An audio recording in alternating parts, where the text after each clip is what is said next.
अरबाज अहमद मीर आतंकी घोषित, लश्कर का आतंकी है। अरबाज मीर रजनी बाला की हत्या का मास्टरमाइंड। पूर्व मंत्री हाजी याकूब कुरैशी और उसका बेटा इमरान दिल्ली से गिरफ्तार। 50,000 का था इनाम। करीब 10 महीने से चल रहे थे दोनों फरार। दोनों की तलाश में पुलिस ने दी थी ताबड़तोड़ दबिश। आतंकवाद पर सरकार की बड़ी कार्रवाई। सरकार ने पीएएफएफ पर लगाया बैन। जैश मोहम्मद से जुड़ा है पीएएफएफ। गृह मंत्रालय ने जारी की अधिसूचना। जम्मू कश्मीर के राजौरी में सुरक्षा बलों का सर्च ऑपरेशन। धांगरी गांव के आसपास ली जा रही है सघन तलाशी। धांगरी में आतंकी हमले के दौरान 6 लोगों की हुई थी मौत। पंजाब के फिरोजपुर में भारतीय सेना और बीएसएफ की बैठक। पाक ड्रोन का मुकाबला करने और रक्षा क्षमता को बढ़ाने पर हुई चर्चा। राजस्थान के जोधपुर में बस और ट्रक में भीषण टक्कर। हादसे में 4 की मौके पर ही मौत। 10 से ज्यादा लोग गंभीर रूप से घायल।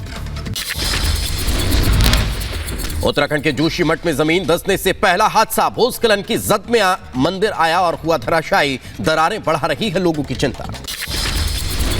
उत्तराखंड के जोशीमठ में जमीन धंसने पर धामी सरकार का बड़ा फैसला। डेंजर जोन को फौरन खाली कराने का आदेश। लोगों के लिए अस्थायी पुनर्वास के इंतजाम करने के लिए भी कहा गया। जोशीमठ में जमीन धंसने से परेशान लोगों की मदद के लिए सरकार पीड़ितों को देगी 4,000 की मदद। 6 महीने तक दी जाएगी मदद। यहाँ भी जो है जिन लोगों को अपने घरों से बाहर रहना पड़ेगा, अन्य स्थानों पर रहना पड़ेगा, तो उनकी व्यवस्था करेंगे। आज जोशीमठ जाएंगे सीएम पुष्कर सिंह धामी। हालात का लेंगे जायजा। पीड़ितों से भी कर सकते हैं मुलाकात। उत्तराखंड के जोशीमठ में 560 से ज्यादा घरों में दरारें। इलाके में सभी तरह के निर्माण कार्यों पर रोक लगा दी गई है। वैज्ञानिक और अधिकारियों की टीम लगातार सर्वे में जुटी है। जोशीमठ में भू धंसाव के बाद एसडीआरएफ की टीम तैनात। एसडीआरएफ जवानों को अलर्ट रहने के निर्देश। जोशीमठ पर जल शक्ति मंत्रालय का बयान। कहा घटना के कारण और उसके प्रभाव की जांच की जा रही है। 3 दिन के अंदर सौंपेंगे रिपोर्ट। दिल्ली के गंजावला केस में फरार 7वें आरोपी ने थाने में किया सरेंडर। सुल्तानपुरी थाने में सरेंडर से पहले रिपब्लिक भारत से एक्सट्रो से बातचीत की। दिल्ली के कंझालवा केस में अंजलि की दोस्त निधि से पुलिस की पूछताछ लगातार जारी। नए सीसीटीवी मिले, नए सुराग। कोर्ट ने 6ठे आरोपी को 3 दिन की रिमांड पर भेजा। कंझावला केस में अंजलि की दोस्त नवीन ने खोला बड़ा राज। बताया दोनों लड़कियों के बीच पैसों को लेकर हुआ था झगड़ा। उधर उत्तर प्रदेश के हरदोई में दिल्ली जैसी घटना आई सामने। कार चालक ने एक छात्र को घसीटा। छात्र की हालत गंभीर। गुस्साए लोगों ने कार में तोड़फोड़ की। हादसे का सीसीटीवी भी सामने आया है। साइकिल सवार छात्र को टक्कर मारने के बाद कार 1.5 किलोमीटर तक घसीटते गई छात्र को। लोगों ने पीछा करके कार चालक को रोका। साथ ही चालक की जमकर पिटाई की। दिल्ली में मेयर चुनाव को लेकर आम आदमी पार्टी और बीजेपी पार्षदों में जमकर धक्का मुक्की हुई है। पार्षदों पर हमले के खिलाफ आज दिल्ली में भारतीय जनता पार्टी के नेता राजघाट पर धरना देंगे। डीएमसीडी में हुए हंगामे में बीजेपी पार्षद शरद कपूर जख्मी हो गए। शरद कपूर के पैर में फ्रैक्चर हुआ है। आरएमएल अस्पताल में कराया गया भर्ती।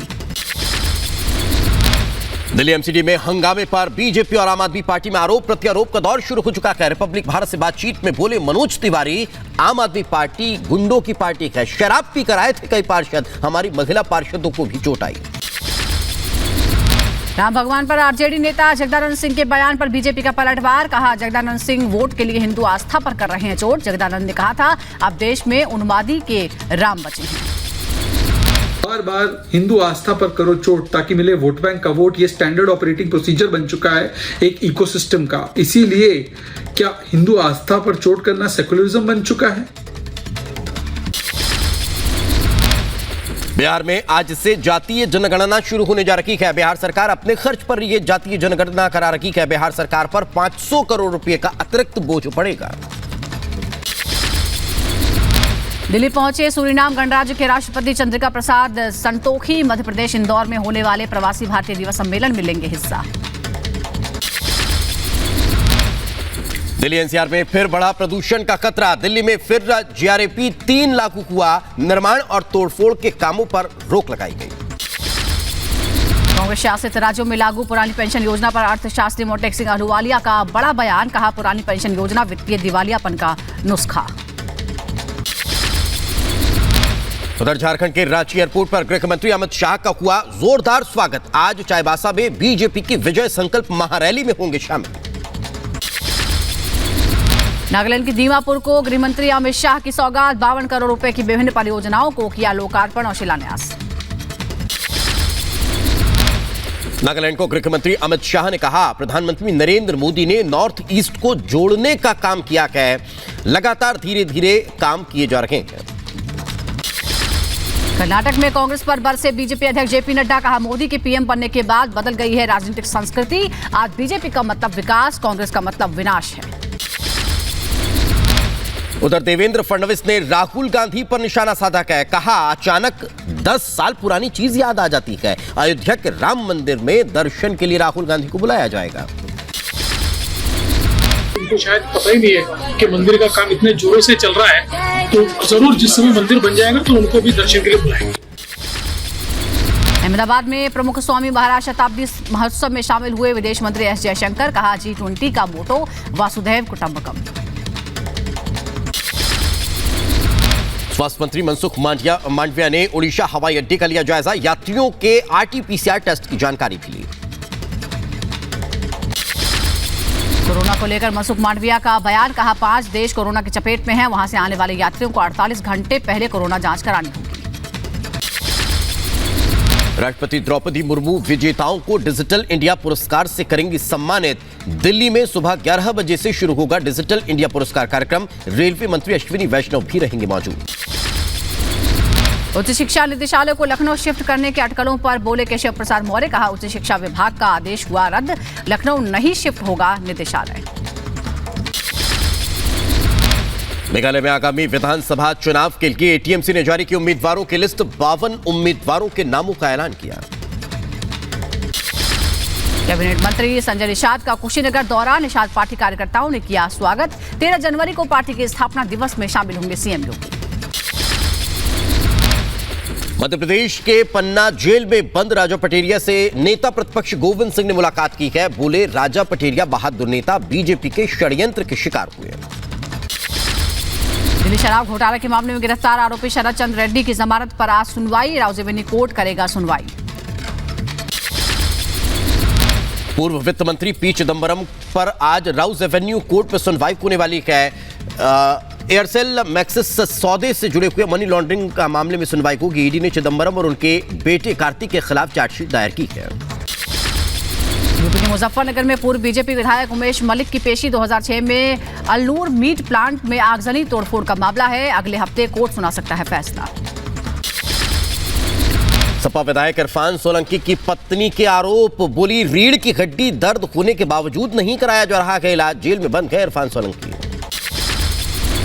जेल में ही रहेगा श्रद्धा हत्याकांड का आरोपी आफ्ताब, कोर्ट ने 4 दिन की बढ़ाई न्यायिक हिरासत, साकेत कोर्ट ने 10 जनवरी को अदालत में फिजिकली पेश होने के लिए कहा।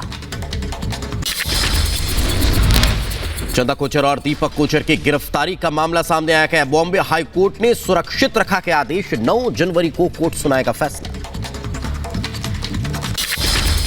बिहार के गया में हत्याकांड के दौरान सरेआम गोलीबारी की तस्वीरें अब सामने आई है। पीड़ित परिवार पुलिस पर आरोप लगा रहा है कि 4 महीने पहले हुई हत्या के आरोपी अभी तक गिरफ्तार नहीं हुए हैं, लगातार थाने के चक्कर लगा रहे हैं परिवार के लोग।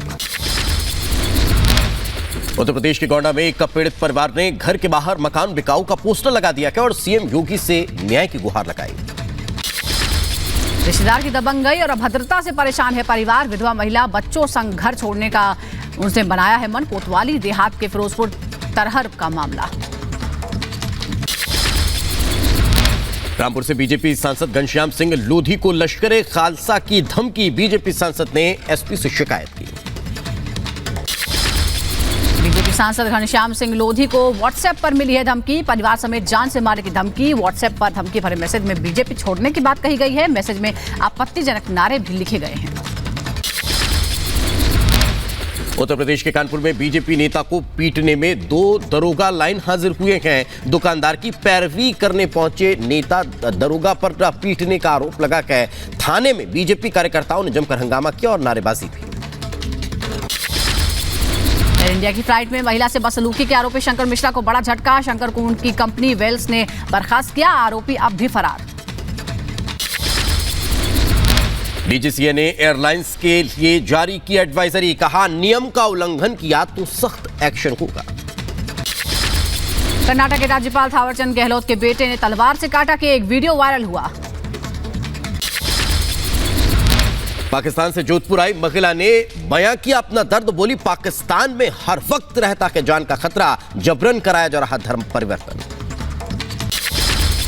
यूपी के एटा में प्रेमी ने पेड़ से लटक कर जान दी, प्रेमिका के धोखे से था परेशान। पुलिस ने शव को पोस्टमार्टम के लिए भेजा, लड़की के पिता के लड़के पर दर्ज कराया था अपहरण का केस। उधर हैदराबाद के एक होटल में भीषण आग लग गई, आग में झुलसने से एक व्यक्ति की मौत हो गई। यूपी के बुलंदशहर में ट्रैक्टर चलाते समय किसान को आया हार्ट अटैक, दुकान में घुसा ट्रैक्टर, किसान की मौत। दिल्ली से सटे हुए गुरुग्राम में युवती पर जानलेवा हमला हुआ है, बाइक पर बैठने से मना करने पर युवती पर हेलमेट से हमला कर दिया गया है, सीसीटीवी में वारदात कैद हो गई। बिहार के रोहतास में आदिवासी महिला की मौत के बाद भड़के लोग वन विभाग के ऑफिसर पर हमला किया, साथ ही कई गाड़ियों के शीशे भी तोड़े। ग्रामीणों ने आरोप लगाया है कि वन विभाग के कर्मियों की वजह से महिला की मौत हुई है। आक्रोशित आदिवासियों ने महिला के शव को रखकर जमकर बवाल काटा। हैदराबाद में तेलंगाना पुलिस ने 2 शातिर चोरों को गिरफ्तार किया है, चोरों के पास से 690 ग्राम सोना और 2 बाइक्स बरामद, आरोपी पौष इलाके को बनाते थे निशाना। मुंबई में इंटरनेशनल एयरपोर्ट पर चेकिंग के दौरान 2 यात्री गिरफ्तार हुए हैं, दोनों यात्रियों से 47 करोड़ रुपए की हेरोइन और कोकीन बरामद की गई है। एनडीपीएस एक्ट के तहत मामला दर्ज किया गया। चेकिंग अभियान में करीब 4.5 किलो हेरोइन और 1.5 किलो कोकीन बरामद, बाजार में बताई जा रही है करीब 47 करोड़ इसकी कीमत। उधर राजस्थान के उदयपुर में आबकारी विभाग ने बड़ी कार्रवाई को अंजाम दिया है। 55 लाख की अवैध शराब जब्त करने के साथ ही 3 तस्करों को गिरफ्तार कर लिया है। 344 अवैध शराब के कार्टन के साथ 2 ट्रक बरामद हुए थे। अमृतसर में बीएसएफ ने बांग्लादेशी नागरिक को किया गिरफ्तार, भारत की सीमा से पाकिस्तान में घुसने की कोशिश कर रहा था बांग्लादेशी नागरिक। जयपुर हवाई अड्डे पर बड़ी कार्रवाई हुई है, 12 नेपाली महिलाओं को हिरासत में लिया गया है। युवतियों को दुबई के रास्ते इथियोपिया भेजा जा रहा था। यूपी की मैनपुरी पुलिस ने 25,000 के इनामी बदमाश को गिरफ्तार किया है, आरोपी के पास से हथियार जब्त किया। पुलिस ने इनामी आरोपियों को पकड़ने के लिए गठित की थी टीम। गाजीपुर पुलिस ने 3 शातिर बदमाशों को गिरफ्तार कर लिया है, आरोपियों के पास से अवैध हथियार जब्त किए गए हैं। बड़ी वारदात को अंजाम देने की फिराक में घूम रहे थे आरोपी। झांसी पुलिस ने 48 घंटे के अंदर किया हत्या का खुलासा, पत्नी ने अपने ही प्रेमी के साथ मिलकर पति की हत्या करवाई थी। पुलिस ने आरोपी दंपति को किया गिरफ्तार। उत्तर प्रदेश के मुजफ्फरनगर पुलिस के हाथ बड़ी सफलता लगी है, 25,000 के इनामी बदमाश को गिरफ्तार कर लिया है। लंबे समय से पुलिस को चकमा दे रहा था आरोपी। यूपी के संभल में पीएम आवास योजना में सचिव ने किया घोटाला, डीएम ने किया सस्पेंड। झारखंड की सरायकेला पुलिस की बड़ी कामयाबी, लाखों की लॉटरी टिकट बेचने वाले आरोपी को गिरफ्तार कर लिया है। पूछताछ में सप्लायर हेमंत कुमार का नाम सामने आया। यूपी के सहारनपुर में चिकित्सा अधिकारी रिश्वत लेते गिरफ्तार, एसीबी की टीम ने रंगे हाथों पकड़ा। उधर उत्तर प्रदेश के सीतापुर में कच्ची शराब बनाने को लेकर 2 पक्षों में मारपीट हो गई है। सोशल मीडिया पर वीडियो जमकर वायरल हो रहा है, पुलिस मामले की जांच में जुटी है। यूपी की बदायूं में सुरक्षा व्यवस्था को लेकर पुलिस का फ्लैग मार्च, एसपी देहात ने लोगों से शांति बनाए रखने की अपील की। असम के गुवाहाटी में बढ़ती ठंड के चलते चिड़ियाघर में जानवरों को रखरखाव के लिए लगातार ध्यान दिया जा रहा है। चिड़ियाघरों में अब जो जानवर के बेड़े हैं उसमें हीटर लगाया गया है। यूपी के मुजफ्फरनगर में भारतीय किसान यूनियन का आज धरना प्रदर्शन, धरने में प्रवक्ता राकेश टिकैत शामिल होंगे। आवारा पशु, ट्यूबवेल मीटर समेत कई मुद्दों को लेकर प्रदर्शन। उत्तर प्रदेश के बदायूं में रसोइयों का धरना प्रदर्शन लगातार जारी है, वेतन नहीं मिलने पर शहीद स्थल पर धरना दिया। यूपी के संभल में ड्यूटी के प्रति लापरवाही पर 25 सरकारी डॉक्टरों को नोटिस, वेतन रोक कर मांगा यह स्पष्टीकरण। नोएडा में सड़क हादसे में घायल हुई छात्रा के परिजनों ने डीसीपी से मुलाकात की है। छात्रा के परिजनों को 10 लाख रुपए की आर्थिक मदद दी गई। कानपुर में भीषण ठंड में हार्ट अटैक से एक दिन में 7 लोगों की मौत, 15 लोगों की अस्पताल पहुंचने से पहले ही मौत। दिल्ली में सर्दी का रिकॉर्ड टूट चुका है, शिमला नैनीताल से भी ज्यादा ठंडी राजधानी हो चुकी है। पारा 1.8 डिग्री तक लुढ़क चुका है। अगले 3 दिन तक सर्दी और शीतलहर को लेकर अलर्ट जारी किया गया। कड़कड़ाती ठंड में गाजीपुर प्रशासन की अच्छी पहल, गरीबों को बांटे गए कंबल। उत्तर प्रदेश के सहारनपुर में धूमधाम से मनाई गई मां शकुंभरी देवी की जयंती, मां भगवती को लगाया गया 56 भोग।